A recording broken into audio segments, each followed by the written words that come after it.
अस्सलामुअलैकुम friends, welcome to my channel study literature. आज हमारा टॉपिक है ode to the Grecian urn. जैसे ही ये नाम से जाहिर है, ग्रेशियन अर्न यानी ग्रीक अर्न। तो अर्न कहते हैं एक सुराही को। एक सुराही जो ग्रीक टाइम की है, उसे जो है हमारे पोएट कीट्स ने एक लंदन की एक म्यूज़ियम में देखा और उसके ऊपर कुछ पेंटिंग्स बनी हुई थी। तो उसे देखकर वो इतने मुतासिर हुए कि उस पे उन्होंने एक ओट लिख दी। ओट कहते हैं किसी ऐसी पोएम को जो किसी की तारीफ़ में लिखी जाती है, यानी उन्होंने ग्रेशियन अर्न की तारीफ़ में एक ओट लिखी, जिसे ओट टू ग्रेशियन अर्न कहते हैं। स्टार्ट करते हैं हमारा टॉपिक। ये ओट टू ग्रेशियन अर्न जो है पोएम, ये 1819 को लिखी गई थी और 1820 को पब्लिश की गई थी। तो हमारे पोइट जॉन कीट्स का टाइम जो है 1795 टू 1821 है, यानी टोटल जो इनकी एज है वो 26 ईयर्स है। तो उन्होंने एक पोएम लिखी जो बहुत ही वर्ल्ड फेमस पोएम है, ओ टू ग्रेशियन अर्न, यानी ग्रेशियन अर्न की तारीफ़ में उन्होंने ये पोएम लिखी। 1819 से में लिखी गई और 1820 को ये पब्लिश की गई। तो देखिए इसमें क्या लिखा उन्होंने। पहले स्टैंजा में जो है इसकी समरी इस तरह की है कि तुम जो है, उन्होंने अर्न से मुखातिब होकर उसकी तारीफ़ में ये लिखा कि तुम जो हो एक अनरेविश्ड ब्राइड की तरह हो, जो साइलेंस की अडॉप्टेड चाइल्ड, या फिर जो टाइम गुज़रा है स्लो टाइम, उसकी अडॉप्टेड चाइल्ड लगती हो। यानी क्योंकि तुम खामोश हो और तुम जो है अपने टाइम पीरियड को जो है वो शो करती हो कि किस टाइम पीरियड से तुम आई हो। और इसके बाद वो उसकी जो पिक्स बनी हुई थी उनको थोड़ा मॉडिफाई करके उनको कहता है कि ये जो तस्वीरें बनी हुई हैं, ये फूल की पत्तियां बनी हुई हैं, और ये जो मर्द और औरत की तस्वीरें इस पे बनी हुई हैं, ये क्या जाहिर करती हैं, ये किस चीज़ को, स्ट्रेंजली पूछते हैं कि ये किस चीज़ को शो करती हैं। क्या ये कोई देवता हैं, गॉडेसेस हैं, या फिर कोई इंसान है, और ये किस जगह की तस्वीरें हैं। स्ट्रेंजली वो पूछता है कि ये क्या चीज़ें हैं जो तुम पर बनी हुई हैं। क्या तुम किसी दास्तान को बयान कर रही हो, किसी कहानी को बयान कर रही हो, या फिर ये इंसानों का उस टाइम का जो है लाइफस्टाइल था, तुम किस चीज़ को बयान कर रही हो। उसके बाद वो तस्वीरों को देखकर दूसरे स्टेंजा में बोलता है कि ये जो उसके बाद पोइट की नज़र एक यंग बॉय पे जाती है जो ट्री के नीचे जो है बांसुरी बजा रहा होता है। फिर वो उसको देख कर कहता है कि तुम जो बांसुरी बजा रहे हो वो मैंने सुनी नहीं, लेकिन वो बहुत ही अच्छी होगी, जिसे हम सुन नहीं सकते बिकॉज़ वो तो एक आर्ट है ना, तो उसको हम सुन नहीं लग सकते, लेकिन वो लाजमी तौर पे अच्छी होगी जो सुनी नहीं जा सकती।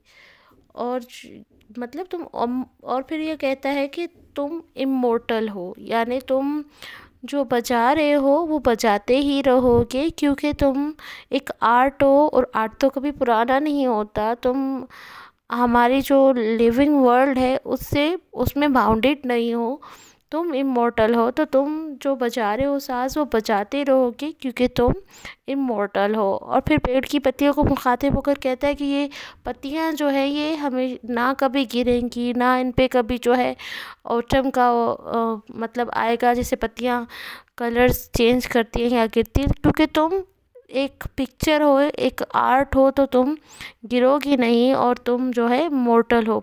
इसके बाद वो दूसरी तस्वीर को देखता है जो बनी हुई होती हैं अर्न पे। एक जो लड़का है वो लड़की के पीछे भाग रहा होता है, तो वो कहता है कि ये क्यों भाग रहा है, क्या ये इसको पकड़ने के लिए भाग रहा है, ये लड़की इससे छुप रही है, या ये लवर है।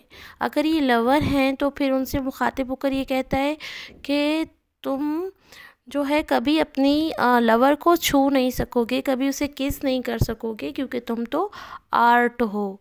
लेकिन फिर भी तुम्हें खुश होना चाहिए, क्योंकि तुम उसे किस तो नहीं कर सकते, मगर तुम उसे हमेशा खूबसूरत इसी तरह देखते रहोगे और तुम्हारा प्यार इसी तरह हमेशा रहेगा, क्योंकि वो कभी जो है हमेशा ब्यूटीफुल रहेगी, क्योंकि वो आर्ट है, इंसान नहीं कि उसमें वक्त का तकाजा आएगा और वो चेंज होगी, तो वो हमेशा ब्यूटीफुल रहेगी और तुम इसी तरह हमेशा उसको देखते रहोगे और मोहब्बत करते रहोगे। फिर तीसरे स्टेंजा में वो उसी यंग बॉय से जो है मुखातिब होकर कहता है कि ये यंग बॉय जो गाना बजा रहा है या सॉन्ग चल रहा है, इसके जो धुन चल रही है वो इसको चेंज नहीं कर सकेगा। तुम जो गाना बजा रहे हो वो वही बजाते रहोगे, क्योंकि तुम तो इमॉर्टल हो, तुम तो आर्ट हो, तुम कुछ चेंज नहीं कर सकते। जो तुम्हारे लबों पे साज है, पाइपर को कहता है, वो पाइप मतलब बांसुरी बजा रहा होता है, तो तुम वो बांसुरी बजाते रहोगे जो तुम बजा रहे हो, तुम साज अपना बदल नहीं सकते। फिर वो दरख्तों को देखकर कहता है कि ये भी इमॉर्टल है, इनकी पत्तियां कभी नहीं गिरेंगी, ना इस पे कभी जो है ख़िज़ा आएगी, ये हमेशा इसी तरह खूबसूरत रहेंगी, क्योंकि ये आर्ट है। फिर वो अगली एक तस्वीर देखता है उसको कि गाय को सजा के ले जाया जा रहा होता है। तो फिर वो मुखातिब होकर उसको कहता है कि ये जो गाय ले जा रहे हो, इसको सजा के, ये सजी हुई गाय है, तो क्या तुम इसको सेक्रीफाइस करने के लिए ले जा रहे हो?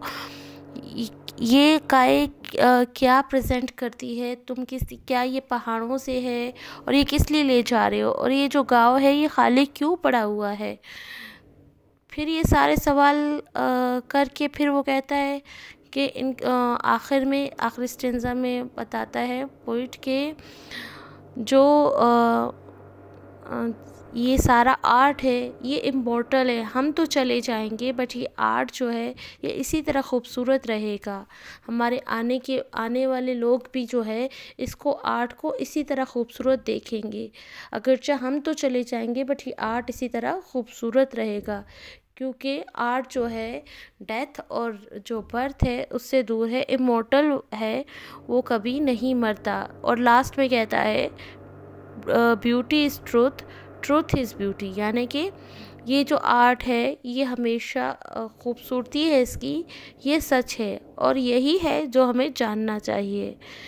तो आई होप आपको समरी समझ आई होगी। ये सारी मैंने उर्दू में इसीलिए की कि ताकि सबको अच्छी तरह समझ आए।